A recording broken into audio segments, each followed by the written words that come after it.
Deb, welcome to the studio. Thank you. Thanks for coming by. Glad to be here.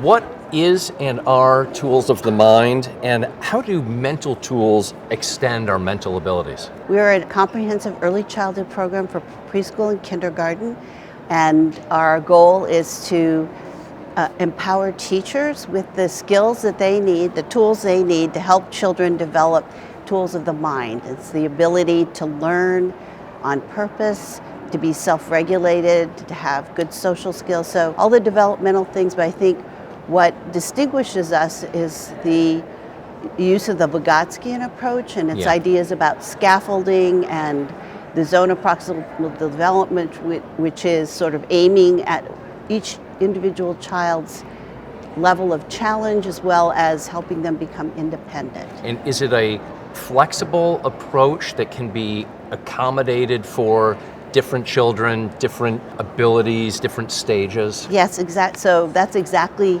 the crux of it all, and that is all the activities are multi-level, but what each child gets within that activity, so you can have children of different ages working on the same thing, but each child is challenged and supported by the teacher at their own level. So the teacher's kind of dynamically scaffolding as the children go along. So if you ever use the word scaffold, that comes from the Vygotskian tradition. And your question about the tools of the mind, so Vygotsky believes that. And Vygotsky was the Russian-born, maybe not founders, but one of the main drivers of early education in the world. Right, so was a developmental psychologist and educational psychologist, and he was born a month apart from Jean Piaget. So it's interesting that I think Montessori is born around, I don't remember the exact year, but that two giants of developmental psychology born at the same time. So the idea of a tool is, like you were saying, it extends your mental capacities the same way physical tools extend our physical capacities. So, a hammer allows you to hammer in a nail, and you couldn't do that with your hands. Sure. So in the same way, mental tools extend our ability. They make it easier to learn, your ability to remember on purpose, to pay attention. All of those involve the use of mental tools. And through the teaching, through the scaffolding, are those tools something that become second nature to the child? The child isn't thinking about, where's my hammer? I got to pull out my hammer because I see a nail. It just becomes part of who that child is. Right, and the way they think. So it's totally internalized. So the idea is that mental tools, like language is a mental tool that helps you remember. Writing is a tool that helps you remember. Second concept, related I know, and you will relate them. What is the pedagogy of poverty?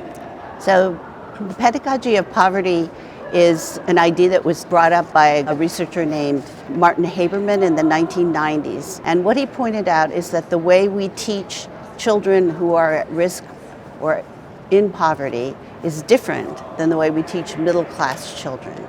So it's a very deficit-oriented model. So we're looking at what children are missing. Emphasizes a lot the content of what they don't know, a lot of very early ability grouping, and then the use of drill as the main method of teaching these small facts. And in fact, we know that is really not the answer, and current neuroscience actually emphasizes the development of something called executive functions, and these are skills associated with the prefrontal cortex, like your forehead.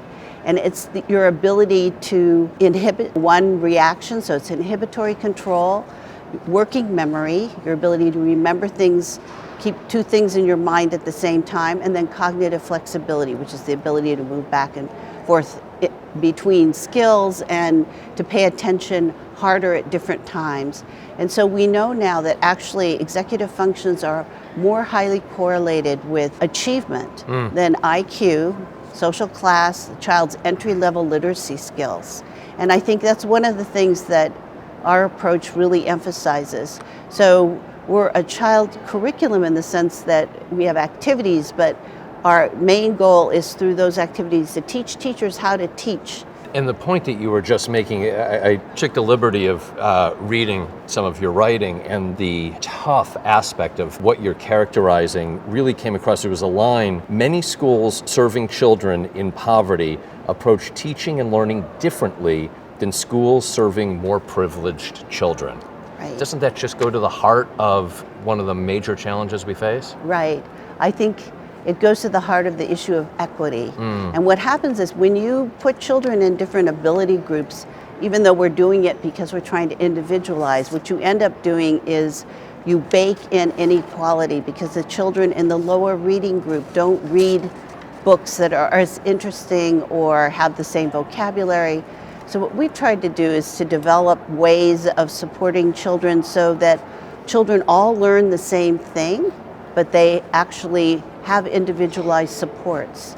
So we've actually developed a new app to support reading instruction in the classroom called Power Tools. Those might be the Power Tool solutions. Yes, and what that does is children read in pairs, and they can read in heterogeneous pairs, like a higher level reader and a lower level reader. So it makes reading much more social and gives children a chance to practice together before they're actually asked questions by the teacher. And am I wrong? Is there's also a way for the parents to be involved, and for the parents to either be aware of of the reading, and which has to add another layer of support. Yes, so it's really important that children learn world knowledge and the vocabulary so that they can really participate in the outer world. And so we've created parent materials to help parents help their children do that. So this whole idea of creating equity in the classroom where children